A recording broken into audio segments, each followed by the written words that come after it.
Halo piknikers, kali ini kita jalan-jalan dari Surabaya menuju Madura. Nah, sebelum kita menjelajah Tol Suramadu, kita sarapan dulu yuk di Pasar Atom. Yang khas di sini adalah bubur Madura, harganya Rp10.000. Perut sudah kenyang, waktunya kita jalan-jalan. Nah, ini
karena berbahaya, jadi kita hanya bisa menikmati suasana di atas jembatan. Di kanan kirinya ada laut, dari atas kendaraan saja.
Suasana di atas jembatan ini sangat menakjubkan gitu ya.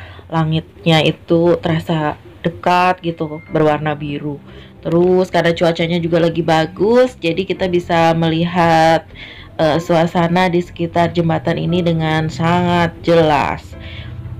Desainnya mirip dengan Golden Bridge yang ada di San Francisco, tapi ini tuh keren banget dan apa ya, hebat lah gitu ya, Indonesia punya jembatan di atas lautan seperti ini. Meskipun kebanyakan pengendara di sini tidak memacu kendaraannya dengan cepat karena ingin menikmati suasana di atas jembatan yang sangat keren ini, tapi tetap saja ya, namanya di jalanan kita harus tetap waspada. Rambu-rambu lalu lintas terpasang baik di sepanjang jalan ini. Kita sudah mulai mendekati arah Madura, tapi perjalanan ini sekitar 15 menitan lah ya.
Nah, sebentar lagi kita sampai di ujung jembatan tol Suramadu.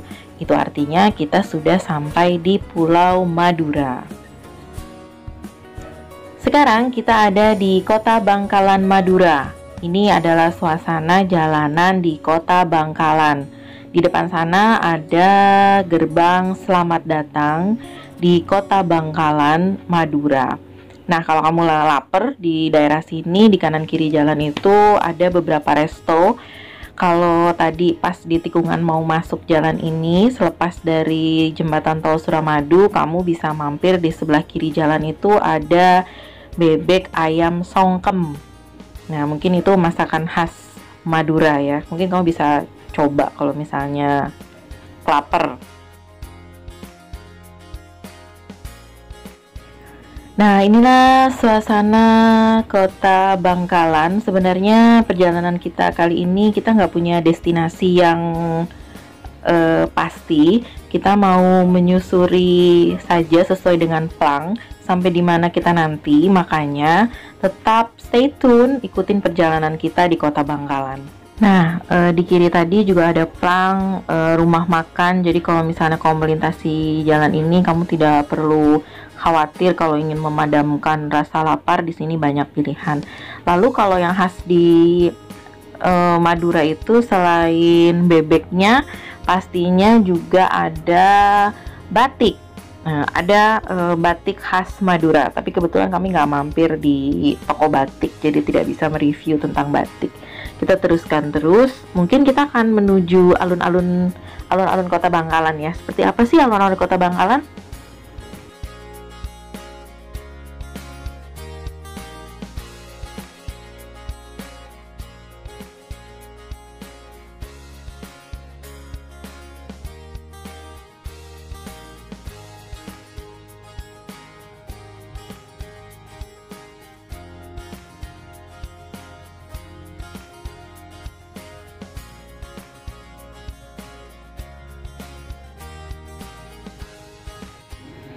Nah, setelah lampu merah ini tidak jauh kita akan ketemu dengan alun-alun Kota Bangkalan. Nah, di sebelah kiri jalan ini yang ada gapuranya, Bangkalan be the part of the future. Nah, ini adalah kawasan alun-alun Kota Bangkalan. Kalau kamu capek lalu mau mampir bersuah foto atau makan icip-icip makanan khas di sini, mungkin kamu bisa mampir di tempat ini. Selanjutnya kita masuk ke kawasan Universitas Trunojoyo Madura atau disingkat dengan UTM, mirip dengan yang ada di Malaysia ya, UTM itu. Di sebelah kanan ini adalah kawasan Universitas Trunojoyo Madura. Kawasan ini cukup kalau dibilang sepi, mungkin karena masih liburan jadi sepi. Tapi mungkin kalau pas aktif perkuliahan mungkin juga ramai. Tapi suasananya cocok lah ya untuk belajar, karena nanti setelah ini kita akan ketemu dengan persawahan. Jadi daerahnya itu memang tidak terlalu padat penduduk sekali gitu. Jadi kalau untuk belajar tuh bisa nyaman gitu.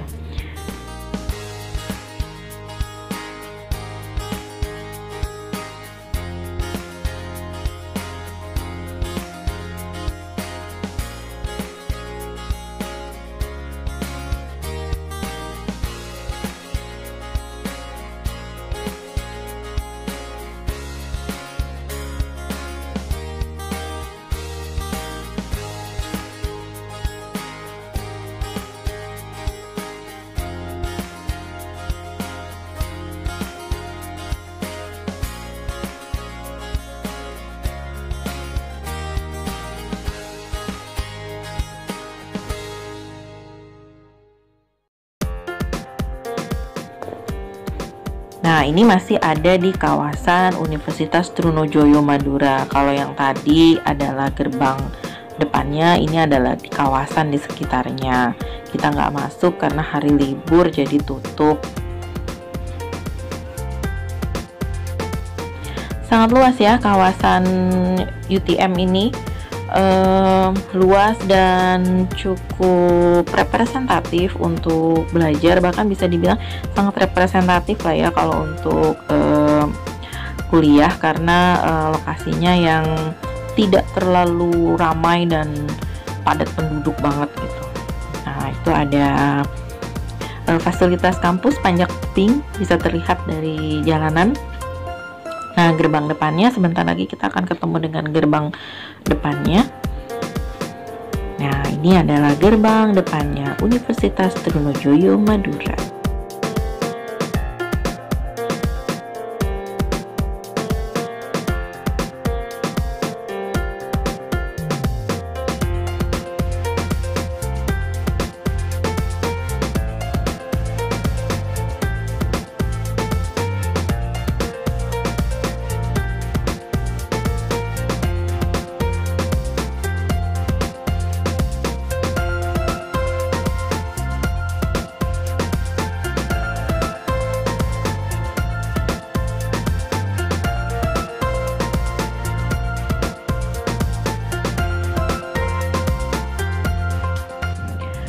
Nah, kita melanjutkan jalanan lain. Kita menuju jalur alternatif yang ke Jembatan Suramadu. Jadi setelah dari kampus UTM tadi, UTM, kita lurus saja untuk mencari jalur alternatif. Jadi kita balik ke Jembatan Suramadu, balik ke Surabaya, tapi tidak melalui jalan protokol yang kota Bangkalan yang di depan di awal kita masuk tadi, tapi ini adalah jalur alternatifnya. Di kanan kiri itu masih lapang ya, kebun-kebun, sawah masih lapang. Akhirnya setelah cukup jauh kita melalui perjalanan, kita melipir di rumah makan Terabulan yang ada di Bangkalan, sampai juga kita balik ke kota Bangkalan. Sebelum melanjutkan ke Jembatan Suramadu, kita coba makanan yang resto ini katanya sih pernah didatangi Presiden Jokowi dan juga banyak artis-artis lah yang pernah mampir di tempat ini.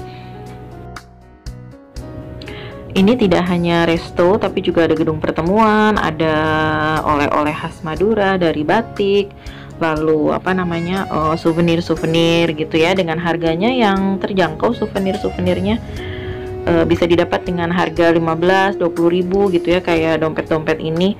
Macam-macam, ada kain batik khas Madura juga di sini, harganya 70 ribu, mulai dari 70 ribu lah, tergantung model dan juga bahannya. Nah, kalau misalnya tidak mau belanja yang sifatnya kerajinan tangan, di sini juga ada makanan-makanan khas Madura gitu ya. Ada terasi, ada lorju gitu ya, sejenis seafood tapi sudah dikeringkan gitu, keripik-keripik, kerupuk, ada terasi juga. Lalu ada kerupuk ikan, ada rengginang, macam-macam. Pokoknya bisa dicoba, harganya juga terjangkau. Jadi kalau misalnya males mampir ke pusat oleh-oleh, di sini juga ada. Jadi sekalian makan dan sekalian juga pilih-pilih oleh-oleh. Meskipun pilihannya tidak terlalu banyak gitu, tapi secara rasa dan harga ya bagus lah ya, sesuai gitu dengan harga dan rasanya.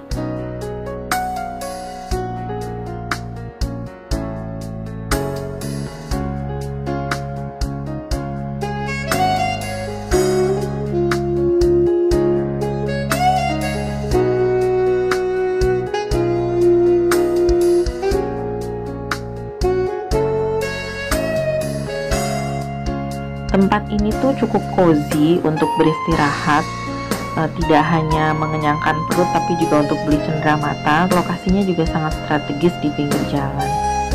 Oke, makanan kita sudah datang. Kebetulan kita pesan gurame bakar tapi dengan bumbu jeruk nipis. Pokoknya rasanya tuh enak banget, kamu harus coba. Lalu di sini juga ada sate. Satenya itu ada taburan serundengnya.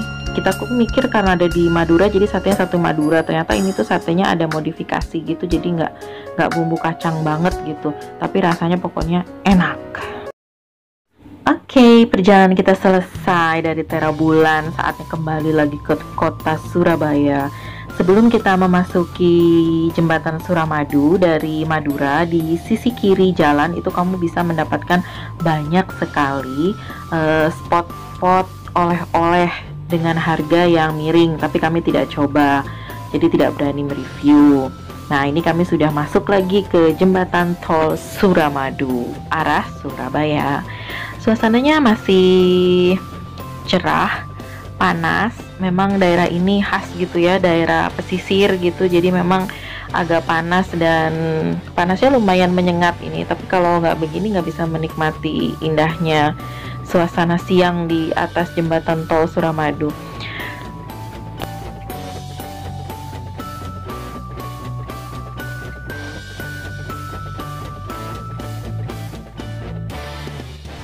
Oke, kalau kesan-kesan kita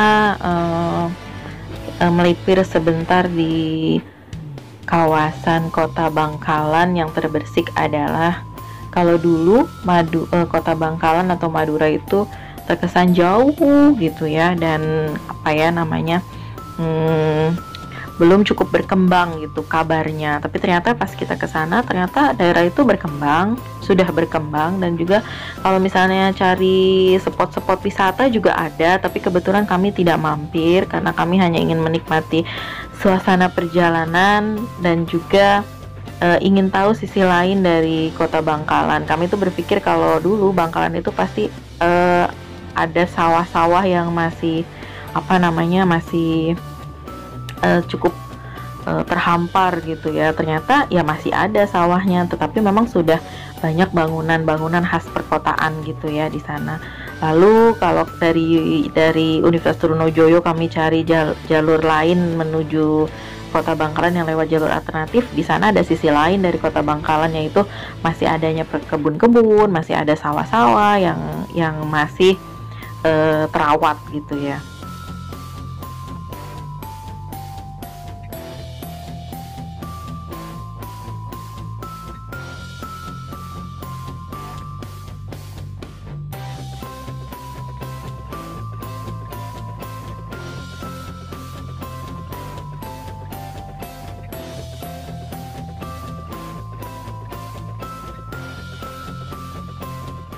Oke, kita sampai di ujung jembatan Suramadu dan sampai lagi di Surabaya, dan ini adalah Pantai Kenjeran yang ada di Surabaya. Ini adalah salah satu spot jembatan di Pantai Kenjeran yang kabarnya baru beroperasi, dan ini menjadi tempat yang sangat dicari para wisatawan untuk bisa berfoto selfie karena spotnya lumayan bagus gitu ya. Bukan lumayan sih, emang bagus gitu kan. Terus di depan sini kamu bisa lihat ada hamparan Pantai Kenjeran, dan di ujung sana itu adalah Pulau Madura yang tadi sudah kita lalui. Nah, ini adalah suasana di atas jembatan di Pantai Kenjeran. Kamu bisa berselfie di sini, sibuk-sibuk selfie gitu ya, seperti yang kita lakukan sekarang.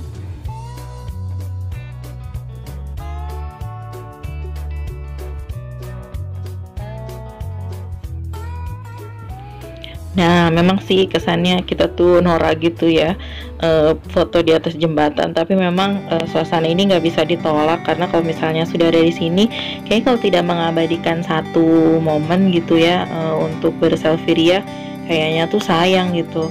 Jadi biarpun panas-panas terik gitu kan, tetap aja kita foto di sini.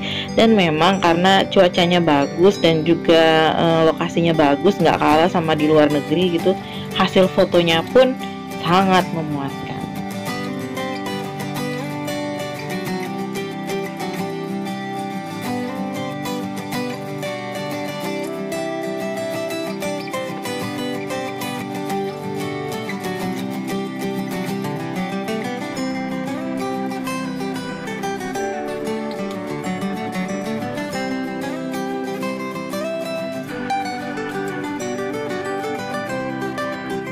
Karena view-nya bagus dan nggak bisa ditolak orang yang melintas, makanya untuk para wisatawan domestik seperti kita yang baru melipir di sini, kesempatan untuk berfoto tidak bisa kami kesampingkan. Jadi makin sore tuh ada aja yang berhenti dan juga bersuah foto di sini. Jadi tempat ini makin panjang ke belakang untuk parkir, meskipun orang hanya menyempatkan sebentar untuk berfoto, tidak berlama-lama. Kita masih ada di Surabaya dan ini lokasi Kenjeran Park atau Ken Park ini tidak jauh dari jembatan Surabaya di Kenjeran tadi. Makanya namanya masih sama ya, karena masih merupakan perlintasan Pantai Kenjeran. Kenjeran Park ini masuknya Rp25.000. Rp25.000 itu adalah tiket masuk di kawasan ini. Jadi dalam satu kawasan ini ada wahana wisata Atlantis Water Park. Untuk yang Atlantis Water Park itu dikenakan biaya Rp100.000 untuk bisa berenang di water parknya. Tapi kalau misalnya kamu nggak mau kena charge lagi untuk bayar 100.000, maka kamu bisa menyusuri pantai Kenjerannya yang nanti kita ketemu di depan sana.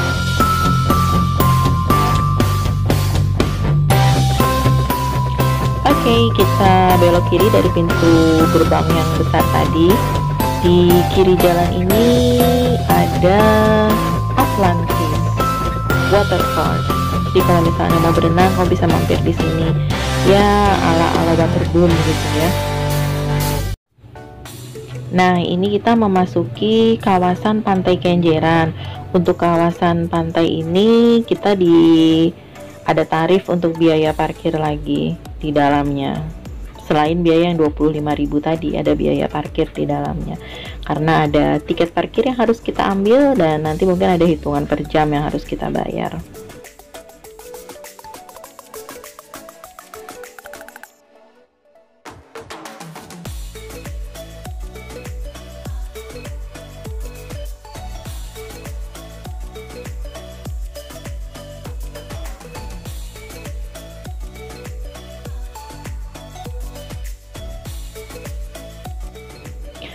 Ini adalah kawasan Pantai Kia-Kia namanya kalau tidak salah. Di sini cukup luas juga tempatnya, sudah sangat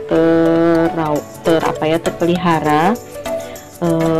Ketika kamu memasuki kawasan Pantai Kia-Kia ini, kamu bisa mendapati ada beberapa wahana seperti mobil kereta seperti yang di depan itu. Lalu di sebelah kanan itu ada deretan warung-warung, resto-resto gitu lah ya, untuk melepas lelah gitu. Nah, di sebelah kanan itu ada pantai pastinya ya, ada Pantai Kia-Kia tadi. Tapi memang khasnya pantainya itu airnya tidak berwarna biru gitu ya, atau berpasir putih gitu. Jadi lebih ke kecoklatan gitu ya, mungkin karena kontur dan karakteristik pantainya memang seperti itu di Kenjeran ini.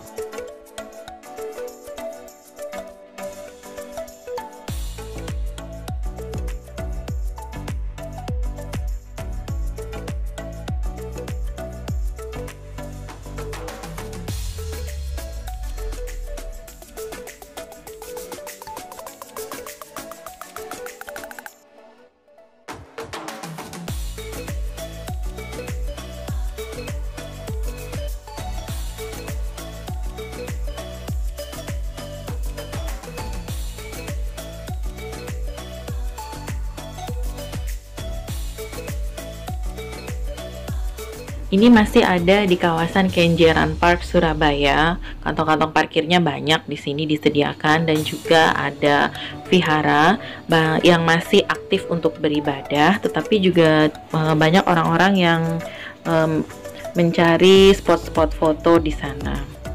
Nah, semakin ke dalam Kenjeran Park ini semakin ramai ya ternyata di dalam.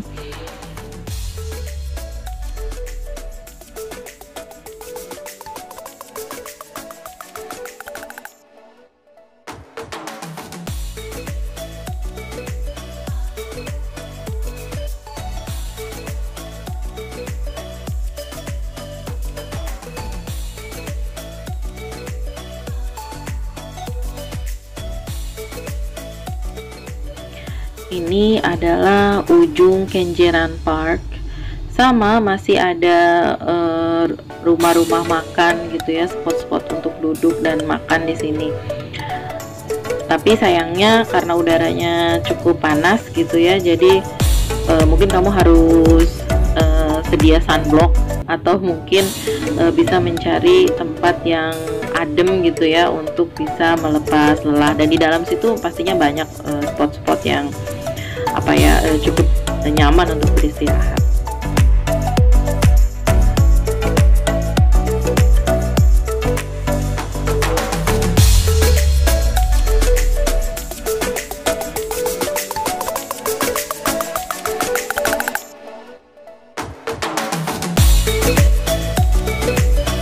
Nah, ini adalah kompleks wihara yang tadi piknikers ceritakan. Nah, di sini kompleks wiharanya memang cantik ya bangunannya, karena itu banyak orang yang datang ke sana selain yang memang bertujuan untuk beribadah, tapi kalau wisatawan lebih bertujuan untuk mengambil dokumentasi, untuk berfoto, karena latarnya bagus gitu ya. Ada ada bangunan khas wihara khas kelenteng, lalu ada juga suasana pantai mungkin yang ada di dalam. Jadi wajar kalau misalnya banyak wisatawan yang datang ke sini untuk berfoto.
Nah, kalau misalnya kamu nggak menikmati pantainya, mungkin kamu bisa menikmati wisata tunggang kuda. Ada penyewaan kuda di situ.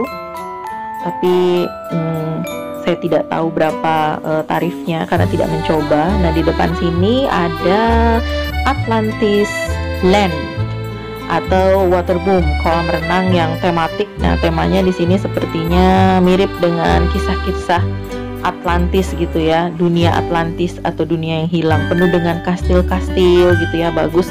Di depannya bagus, di dalamnya juga kalau lihat luasnya sepertinya sih worth it gitu kalau misalnya bayarnya 100.000, karena kalau di luar aja udah sebesar ini, kalau di dalam pasti ya memuaskan gitu ya.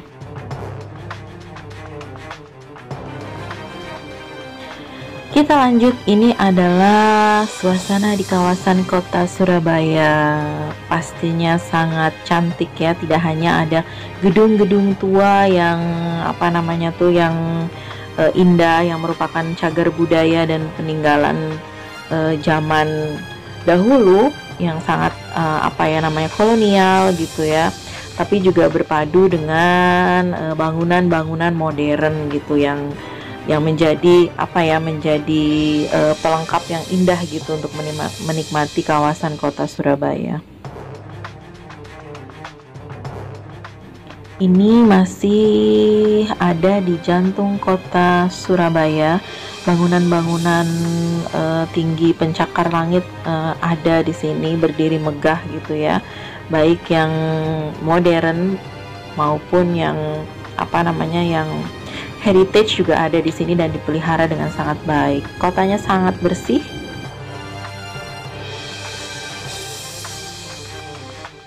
Tapi karena memang termasuk kota metropolitan, jadi kalau ada di jantung kota Surabaya ini di daerah Tunjungan gitu ya, pastinya kamu sudah harus bersiap-siap dengan kemacetan gitu ya, karena ya volume kendaraan memang juga sudah banyak di sini.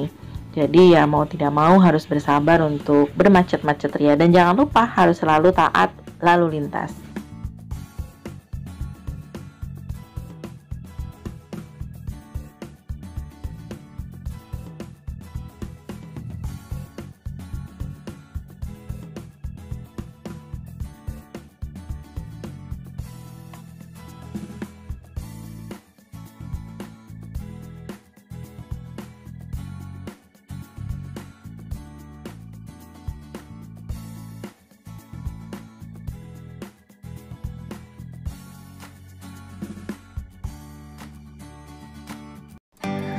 Suasana siang di kota Surabaya ini sangat sangat hektik gitu ya, sangat ramai gitu. Suasana malamnya juga pasti tidak jauh beda. Nah, kita saat ini mau menuju ke spot kumpul-kumpul warga selanjutnya. Di mana ya? Yuk kita simak.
Spot kita selanjutnya adalah Taman Bungkul. Taman Bungkul ini diprakarsai oleh Wali Kota Surabaya, Ibu Tri Risma Harini, dan Taman Bungkul ini sangat ramah dengan pengunjung.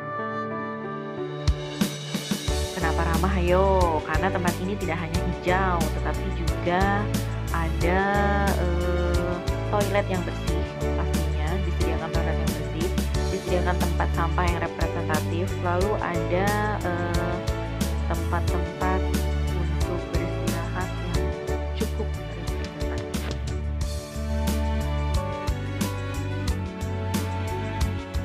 Nah, di belakang Taman Bungkul ini ada lahan parkir, dan di belakang lahan parkir itu kalau misalnya kamu mau cari kuliner, di sana juga ada kuliner dengan harga terjangkau.